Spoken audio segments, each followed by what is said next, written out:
Shalom, Yesus. Saya bersyukur ya bisa melanjutkan acara saksian hidup saya yang ke-50 di channel Bukit Sion. Dan kita bisa bertemu lagi dalam keadaan sehat ya, dan tak kekurangan suatu apapun juga. Semua ini karena anugerah Tuhan Yesus yang besar dalam hidup kita, dan karena kasih karunia Tuhan Yesus yang tak terbatas dalam hidup kita. Amin. Sebelum saya memulai acara ini, saya akan berdoa terlebih dahulu. Bapa yang baik dalam nama Yesus, Bapa di surga, kami serahkan acara ini dari awal sampai akhir dalam pimpinan Roh Kudus-Mu. Biarlah Kau pakai hambamu ini sebagai alat-Mu untuk menyampaikan isi hati-Mu, karena Engkau mengasihi kami ya Bapa. Engkau tak jemu-jemu mengingatkan kami untuk mendengar suara-Mu dan mentaatinya dan mempraktekannya dalam kehidupan kami sehari-hari. Mampukan kami ya Bapa, tanpa kuasa Roh Kudus-Mu yang memampukan kami tidak bisa mempraktekannya dalam kehidupan kami sehari-hari. Terima kasih Bapa, kami persiapkan hati dan pikiran kami untuk mendengarkan isi hati-Mu. Berfirmanlah ya Bapa, haleluya, amin. Di kesempatan yang indah ini ya, saya akan menyampaikan dua tema. Yang pertama, apa pesan Tuhan melalui kitab Galatia. Kita akan belajar bersama-sama ya, lebih dalam mengenai pesan Tuhan dalam kitab Galatia ini. Sudah sering ya kita dengar khotbah yang diambil dari kitab Galatia ini, tapi kita kurang mengerti ya apa inti dari kitab Galatia ini. Maksudnya itu apa pesan Tuhan yang tersembunyi ya di dalam kitab Galatia ini. Mari kita baca bersama-sama ya melalui kitab Rainbow. Kalau saudara punya kitab Rainbow di rumah, saudara baca bersama-sama di acara ini ya. Dan tema yang kedua yaitu sesuatu yang menghalangi kita untuk menyadari ya bahwa Tuhan Yesus itu hadir dalam hidup kita. Tema yang kedua agak panjang ya. Jadi sesuatu yang menghalangi kita sehingga kita tidak tahu bahwa Tuhan Yesus selalu hadir dalam hidup kita. Itu tema yang kedua. Saya bahas dulu ya tema yang pertama. Penulis Rasul Paulus. Waktu penulisan antara tahun 49 dan 55 Masehi. Judul kitab dinamakan sesuai kepada siapa surat ini ditujukan, titik 2, yaitu jemaat di Galatia. Latar belakang. Jumlah orang Yahudi jauh melebihi jumlah orang-orang non-Yahudi dalam gereja mula-mula, seperti yang terjadi di Galatia, sehingga banyak pertanyaan dan pokok persoalan yang muncul ketika orang-orang non-Yahudi masuk ke dalam gereja. Saya ulang ya.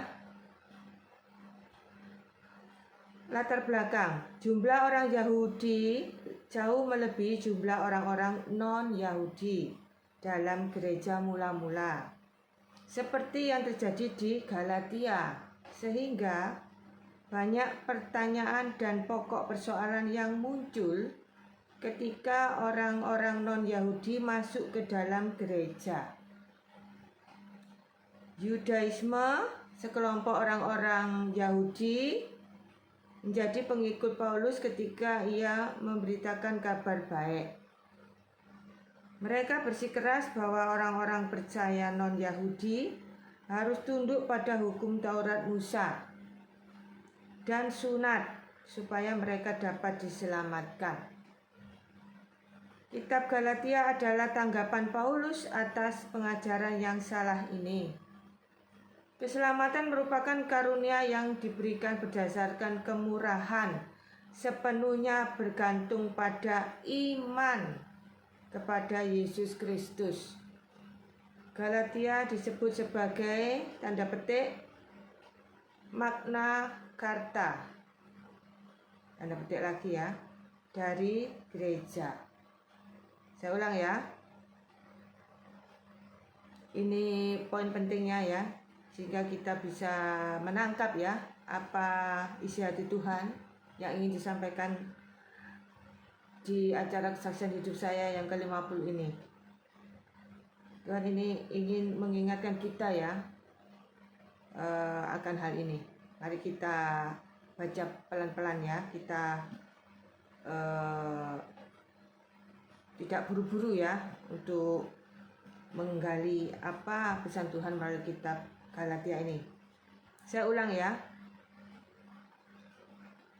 Mereka bersikeras bahwa orang-orang percaya non-Yahudi harus tunduk pada hukum Taurat Musa dan sunat supaya mereka dapat diselamatkan. Kitab Galatia adalah tanggapan Paulus atas pengajaran yang salah ini. Keselamatan merupakan karunia yang diberikan berdasarkan kemurahan, sepenuhnya bergantung pada iman kepada Yesus Kristus.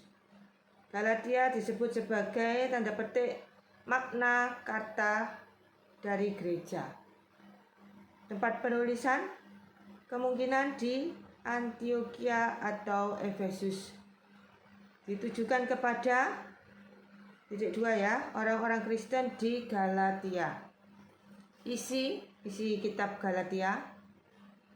Paulus menggunakan surat ini untuk mengingatkan orang-orang Kristen bahwa mereka adalah ahli waris Allah sebagai anak-anaknya. Warisan ini tidak didapat oleh perbuatan, tetapi hanya oleh iman dalam Yesus Kristus. Paulus yang juga merupakan seorang Yahudi membuktikan pengajaran yang salah yang mengatakan bahwa setiap orang Kristen non-Yahudi harus masuk ke dalam tanda petik Yudaisme dan mengikuti dengan ketat setiap hukum Musa. Saya ulang ya, isi Paulus menggunakan surat ini untuk mengingatkan orang-orang Kristen bahwa mereka adalah ahli waris Allah sebagai anak-anaknya, huruf besar ya. Warisan ini tidak didapat oleh perbuatan, tetapi hanya oleh iman pada Yesus Kristus. Paulus yang juga merupakan seorang Yahudi membuktikan pengajaran yang salah yang mengatakan bahwa setiap orang Kristen non-Yahudi harus masuk ke dalam tanda petik Yudaisme dan mengikuti dengan ketat setiap hukum Musa.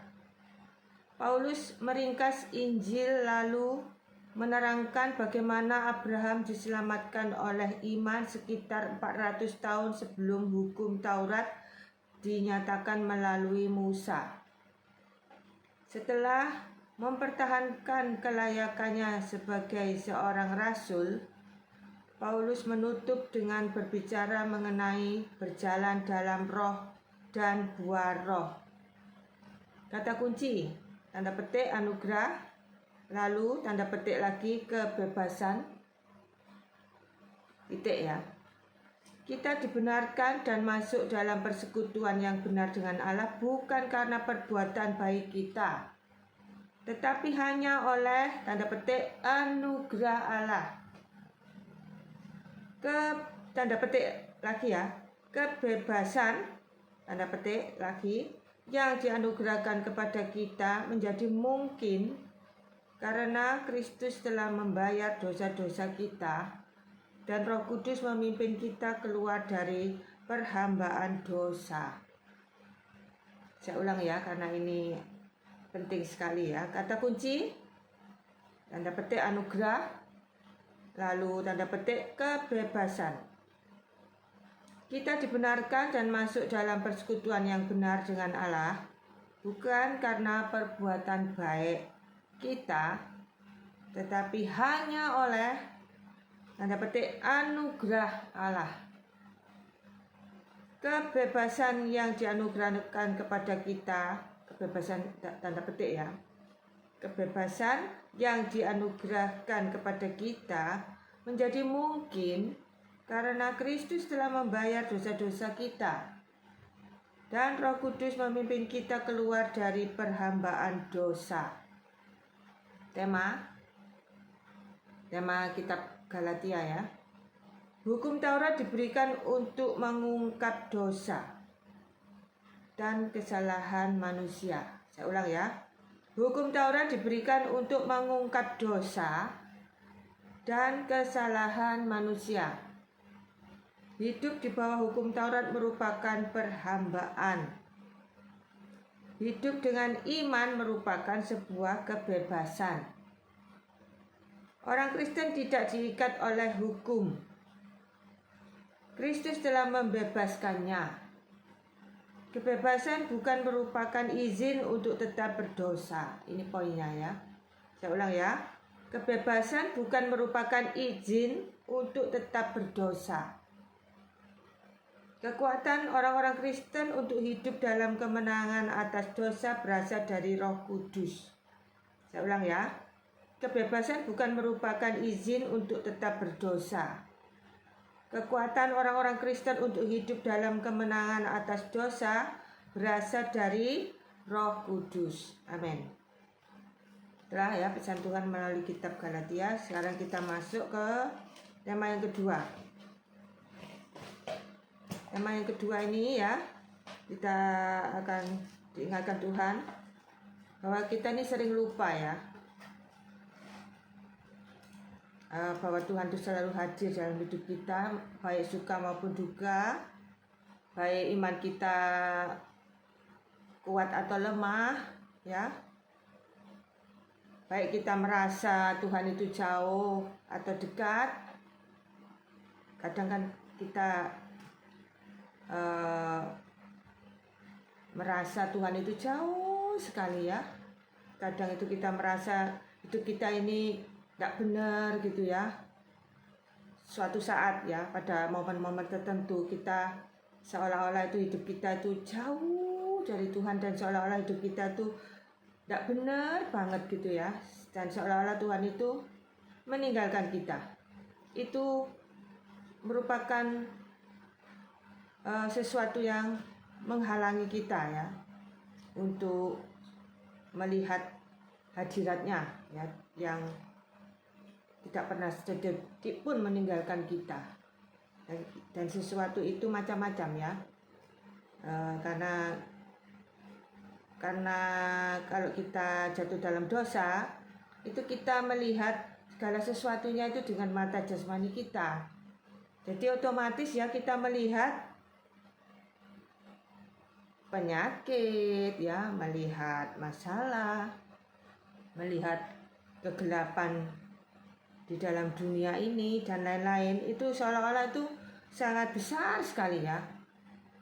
Padahal itu tidak sebesar itu, tidak semenakutkan itu.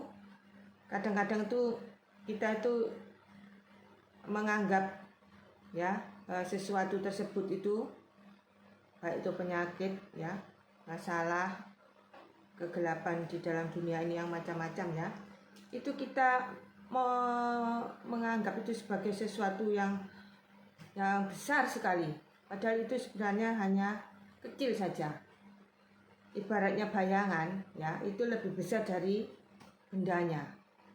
Ya, kita kan sering ya melihat ada bayangan seperti benda kecil gitu ya, terus kena lampu dalam kegelapan gitu ya, ada benda kecil terus kena sorot senter apa, kena sorot apa gitu ya, lilin atau penerangan yang lain, itu di kegelapan ya, maksudnya benda yang kecil itu kan menimbulkan bayangan di tembok ya, itu kan seolah-olah lebih besar dari bendanya.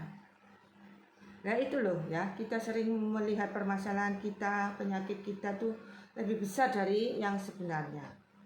Itu yang disebut sesuatu tadi ya. Jadi jangan sampai ya kita itu merasa ditinggalkan oleh Tuhan ya, merasa Tuhan itu sudah tidak peduli dengan kita, Tuhan tidak menjawab doa kita, Tuhan itu marah pada kita. Itu tipu daya iblis ya, jangan percaya. Tuhan itu selalu ada, ya. Setiap saat, setiap waktu selalu ada untuk kita, baik kita itu saat kita hidup kita nggak benar atau saat hidup kita benar, atau saat kita melakukan kesalahan, atau saat kita tidak mampu melakukan sesuatu, gagal, ya, kita mengalami kegagalan, kita sudah berusaha ya untuk mencapai sesuatu tapi kita gagal terus, ya. Jangan merasa bahwa Tuhan itu tidak menolong kita. Itu sesuatu yang dimaksud di tema ini, ya. Itu sesuatu yang harus kita hilangkan dalam hidup kita, ya. Jadi kita jangan merasa tertuduh atau merasa bersalah, ya, saat kita merasa jauh dari Tuhan, merasa hidup kita tidak benar, merasa kita ini kok tiba-tiba jadi jahat, atau kita ini tiba-tiba jadi jadi seperti bukan diri kita sendiri lagi, ya, tidak seperti biasanya, kita jadi pemarah, kita jadi emosian, mudah tersinggung atau yang jelek-jelek itu, ya. Kita tetap percaya bahwa Tuhan itu selalu menyayangi kita, ya, selalu ada untuk kita saat kita seperti itu, asal kita mau bertobat, ya, kita mau mengakui bahwa itu salah, itu tidak sesuai firman Tuhan, ya sudahlah. Kalau sudah terjadi, kita menenangkan diri, kita berdoa, ya, kita minta ampun bila mana kita menyakiti hati Tuhan dengan perbuatan-perbuatan yang tidak terpuji tersebut, ya. Tiap orang kan beda-beda, ya. Hanya kita yang tahu apa penyebabnya kita merasa jauh dari Tuhan, apa penyebabnya hidup kita nggak benar, itu hanya kita yang tahu. Oleh sebab itu kita harus introspeksi diri dan kita harus memperbaiki kesalahan tersebut sehingga membuat kita jauh dari Tuhan, membuat hidup kita nggak benar, membuat hidup kita kacau. Itu kesalahan kita sendiri, ya. Dan Tuhan saat momen-momen seperti itu, ya, jangan merasa Tuhan itu marah pada kita, ya, menjauh dari kita, ya, pergi dari kita, tidak sudi lagi melihat kita. Bukan, jangan keliru, ya. Di tema kali ini Tuhan ingin menekankan, ya, saat kita mengalami momen-momen seperti itu, jangan malah menjauh dari Tuhan. Kita harus berdoa, ya. Kita harus berdoa, minta ampun, kita mendekat lagi pada Tuhan, ya. Kita merendahkan hati, kita berdoa, ya, minta Roh Kudus menguatkan, ya, iman kita yang jatuh, ya. Iman itu kadang itu kan bisa seperti terjun bebas gitu, ya, seperti hilang gitu, ya, sudah tidak punya iman sama sekali, nol, ya, seakan-akan seperti itu. Sebenarnya tuh iman itu tidak 0 sampai 0 gitu, tidak, itu hanya perasaan kita saja, ya. Jadi kita harus menyadari, ya, memang kita itu tidak bisa menjaga iman kita tetap stabil, ya, tetap kuat, tetap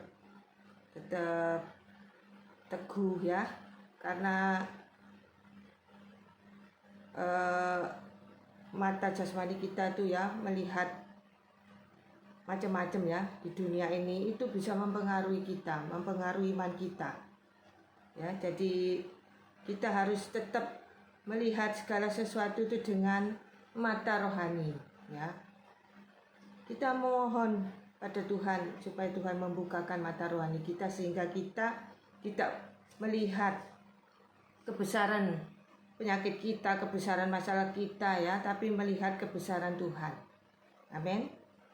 Ya, oleh sebab itu di tema kali ini kita harus menghilangkan, ya, sesuatu yang membuat kita merasa seolah-olah jauh dari Tuhan, ya, merasa Tuhan tidak lagi menyertai kita, ya, merasa kita ini lonely, ya, sendirian. Tuhan tidak lagi hadir ya, tidak lagi mau melihat kita, mungkin membuang muka ya. Jangan berpikiran seperti itu. Kadang saya juga berpikiran seperti itu ya. Itu makin membuat kita jauh dari Tuhan. Percayalah, saya sudah mengalami. Oleh sebab itu, saya ingin share ya di tema kali ini, karena ini juga pengalaman saya. Jadi saya ingin menyaksikan juga ya, saya pernah hampir saja ya tidak meneruskan penginjilan saya di YouTube ini, bukan karena saya itu tidak ada waktu, bukan, tapi karena merasa saya itu hidup saya itu tidak benar ya. Kadang tuh merasa saya jauh dari Tuhan, jauh banget gitu ya, dan saya tidak layak lagi untuk pelayanan di YouTube ya, karena hidup saya itu masih belum sempurna, iman saya masih belum sempurna. Tapi Tuhan mengingatkan ya, melalui khotbah di YouTube ya, dari pendeta yang sering saya lihat di YouTube ya. Tuhan itu bisa pakai apa saja ya untuk menguatkan iman kita. Kebetulan yang menguatkan iman saya itu khotbah pendeta, saya tidak sebutkan namanya ya, itu sangat menguatkan iman saya. Oleh sebab itu saya sharing ke sini, saya sampaikan pada saudara-saudara semua ya, supaya kita itu tetap fokus ya, fokus pada kebesaran Tuhan. Jangan fokus pada kebesaran masalah kita ya, kebesaran badai hidup kita. Jangan lihat kebesaran masalah, jangan lihat kebesaran badai, jangan lihat kebesaran penyakit. Lihatlah kebesaran Tuhan. Benar, itu sudah saya alami. Saya hampir saja terpuruk ya, sudah ibaratnya gitu, seperti saya itu seperti bukan saya lagi gitu loh ya, seperti bukan saya lagi. Jadi sering kita alami seperti itu, seolah-olah kita sudah seperti monster gitu mungkin ya, seperti alien, sudah kok tiba-tiba kok seperti ini ya aku ya. Tenang ya, tenang, berdoa, kita mohon maaf sama Tuhan, kita bertobat ya, kita minta ampunan Tuhan. Tuhan pasti dengan senang hati mengampuni kita dan pasti akan memakai kita lebih lagi ya dalam pelayanannya ya. Jadi Tuhan sangat menyayangi kita, sangat menyayangi kita, karena kita biji matanya. Tuhan tidak ingin kita menjauh darinya. Ada lagunya kan yang temanya itu, kita tidak mungkin menjauh dari kasih Tuhan. Meskipun kita sembunyi pun ya, Tuhan tahu di mana kita sembunyi, dan Tuhan pasti merangkul kita kembali. Tuhan pasti ya menyayangi kita terus, tidak akan mau ya berpisah dengan kita. Tuhan pasti akan mencari sampai ke ujung bumi pun. Itu arti kiasan ya. Kita sembunyi di lubang terkecil sekalipun ya, di gua sekalipun, Tuhan tahu tempat kita bersembunyi, dan Tuhan pasti menemukan kita. Ada kan lagunya yang apa itu judulnya, saya lupa ya, yang syairnya, kemanakah aku dapat pergi menjauhi kasih-Mu. Itu loh ya. Jadi kita ini tidak mungkin bisa lari ya dari kasih Tuhan, karena kita ini biji matanya, kita ini berharga di matanya ya. Kita pasti sih ya akan dicari Tuhan sampai ketemu, dan kita akan selalu ada dalam kasih-Nya. Amin ya. Jadi itulah ya pesan Tuhan di tema yang kedua ini. Kita tidak mungkin bisa ya punya iman yang sempurna ya. Oleh sebab itu kita kalau berdoa itu ya, intinya itu ya, katakan begini ya, tapi ya terserah saudara ya kata-katanya, cuma ini contoh. Jadi kalau kita berdoa setiap hari itu katakan ya, Tuhan Yesus buka mata rohaniku ya, supaya hari ini aku menjadi orang yang paling berbahagia.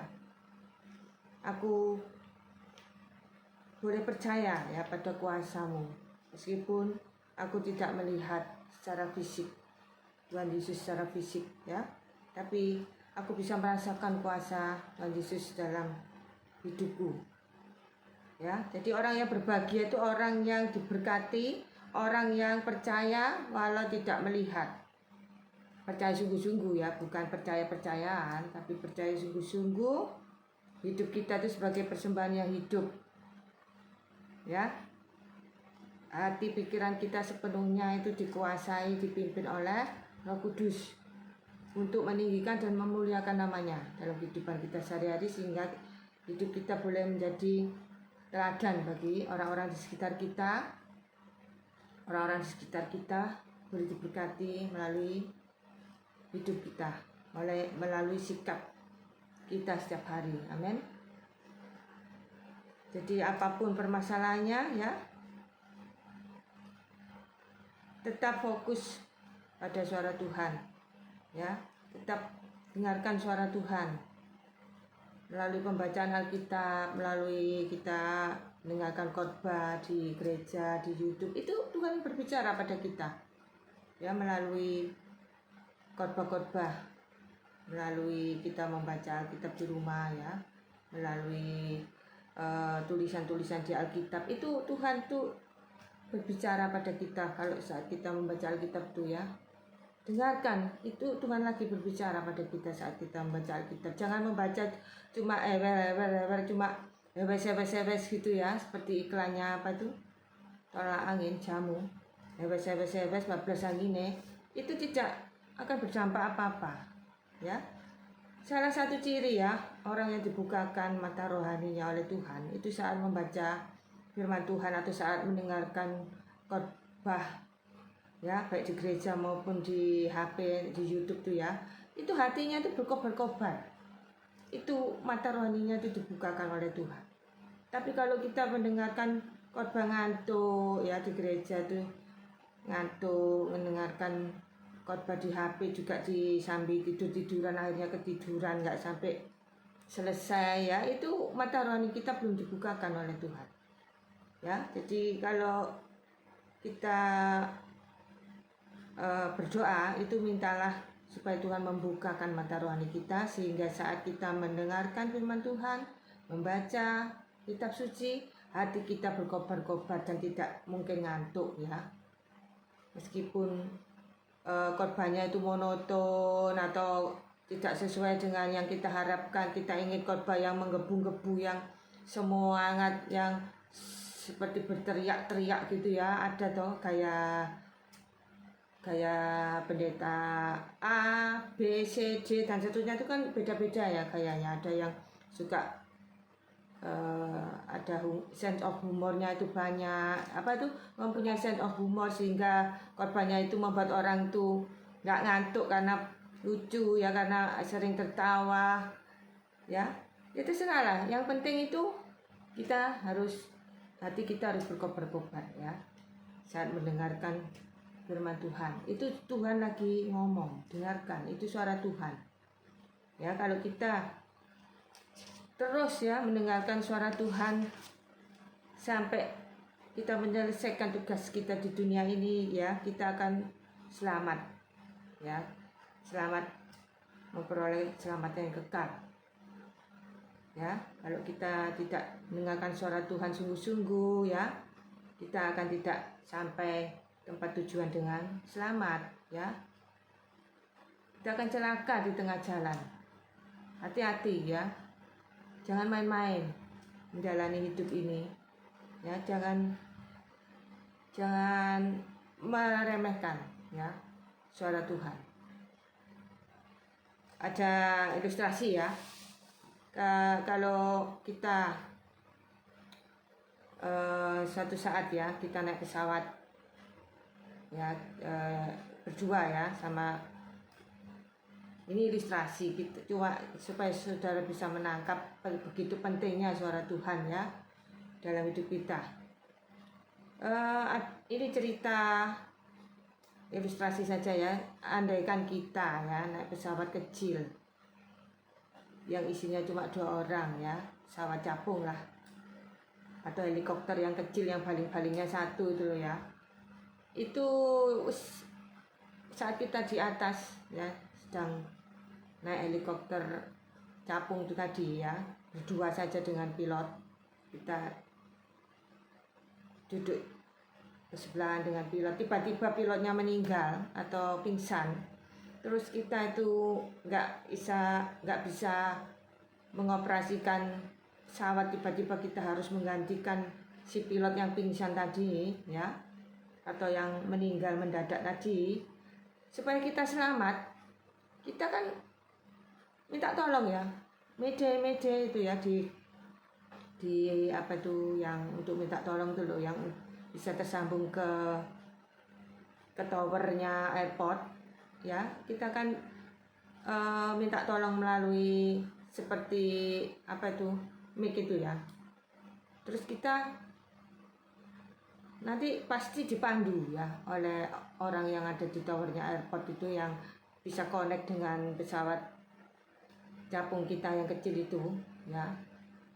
Nah, saat kita dipandu ya oleh orang yang ada di tower airport tersebut yang terdekat dengan pesawat kita saat itu kita harus fokus ke petunjuk dari orang yang ada di tower airport tersebut. Kita harus fokus ya dengan suara orang yang di tower yang mengarahkan bagaimana cara mengendalikan, mengoperasikan pesawat tersebut supaya tidak jatuh ya. Harus konsentrasi, tidak boleh takut, tidak boleh fokusnya itu ke ini, ke mungkin ada angin badai ya, saat itu mungkin ada awan Columbus atau ada angin kencang atau hujan waktu itu ya. Kita tidak boleh fokus ke hujannya, ke anginnya, ke awannya ya, tapi kita fokus ke suara orang yang di tower airport tadi supaya kita selamat. Kita dengarkan baik-baik disuruh apa ya, kan orang di tower airport itu kan sudah tahu ya cara mengoperasikan pesawat capung yang baling-baling 1 itu kan sudah tentu punya buku petunjuknya ya, cara mengendalikannya itu kita diajari dari jarak jauh ya. Orang yang di tower airport itu bisa melihat pesawat kita di radar, tapi kita tidak bisa melihat orang yang di tower tersebut, hanya mendengar suaranya saja. Meskipun tidak melihat orang tersebut, kita harus percaya pada petunjuk orang di tower tersebut. Demikian juga halnya dalam kehidupan sehari-hari, meskipun kita tidak melihat Tuhan secara fisik ya, tapi kita mendengar suaranya melalui pembacaan kitab, melalui khotbah-khotbah. Kita harus mendengarkan suara Tuhan dengan sungguh-sungguh, fokus supaya kita selamat ya. Dari ilustrasi tersebut akhirnya orang yang mendengarkan instrumen dari orang di tower tersebut menaati perintah orang tersebut ya, disuruh neken ini, suruh mencet ini, suruh narik, suruh apa, tekan-tekan tombol atau suruh apa gitu ya, supaya pesawatnya itu bisa mendarat dengan baik, tidak sampai apa itu terjadi benturan yang keras sehingga meledak gitu ya. Nah, itu dia fokus ke suara tersebut ya, sampai akhirnya dia bisa selamat, bisa mendarat dengan selamat. Bayangkan kalau kita yang posisinya saat seperti itu, kita harus tenang ya. Kalau kita memegang setirnya pesawat capung tersebut, bisa ya membayangkan. Tidak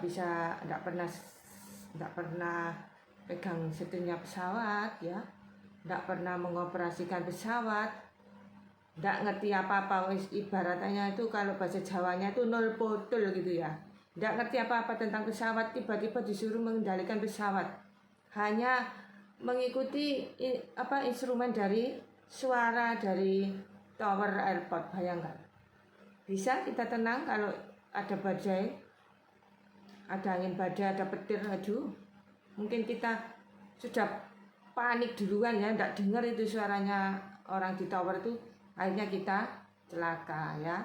Oleh sebab itu jangan fokus ke petirnya, ke badainya, ke anginnya, tapi kita fokus ke suara orang yang memandu kita di tower airport tersebut ya. Bisa menangkap ya. Jadi dalam kehidupan sehari-hari kita juga harus fokus pada suara Tuhan. Jangan melihat masalah yang seolah-olah besar tersebut ya, penyakit yang seolah-olah besar ya, dan lain-lain yang seolah-olah besar tersebut ya. Jangan lihat semua itu ya. Lihatlah kebesaran Tuhan, dengarkan suaranya. Buka mata rohani kita sehingga kita bisa selamat sampai tujuan. Amin.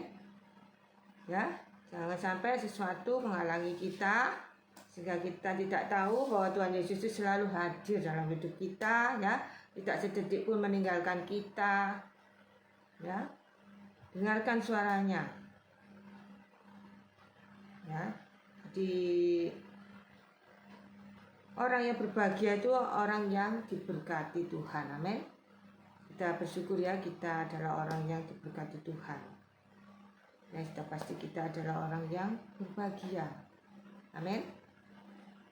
Bersyukurlah ya kalau kita mempunyai suatu keluarga ya, di mana semua anggota keluarga diberkati, semua seisi rumah diberkati, semua seisi rumah berbahagia.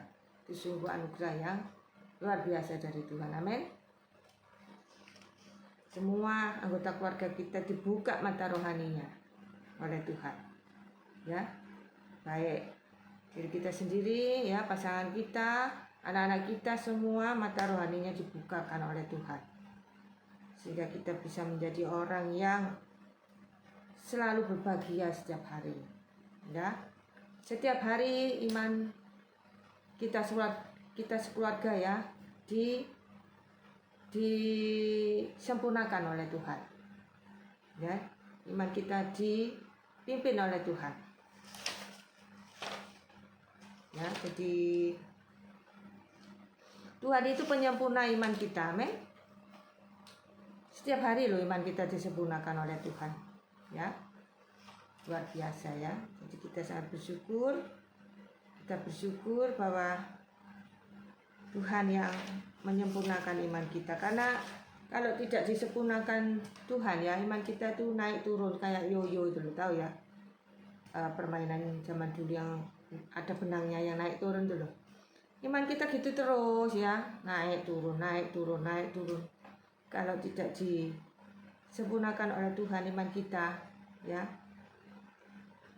ya imannya ya naik turun terus. Tapi kalau iman kita disempurnakan oleh Tuhan, setiap hari iman kita akan makin meningkat ya, naik terus tidak turun.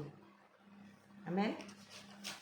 Ya itulah ya, itulah pesan Tuhan yang ingin disampaikan hari ini. Saya akhiri acara ini. Terima kasih sudah mengikuti acara ini dari awal sampai akhir. Sampai ketemu di kesaksian hidup saya berikutnya. Salam, Tuhan memberkati kita semua.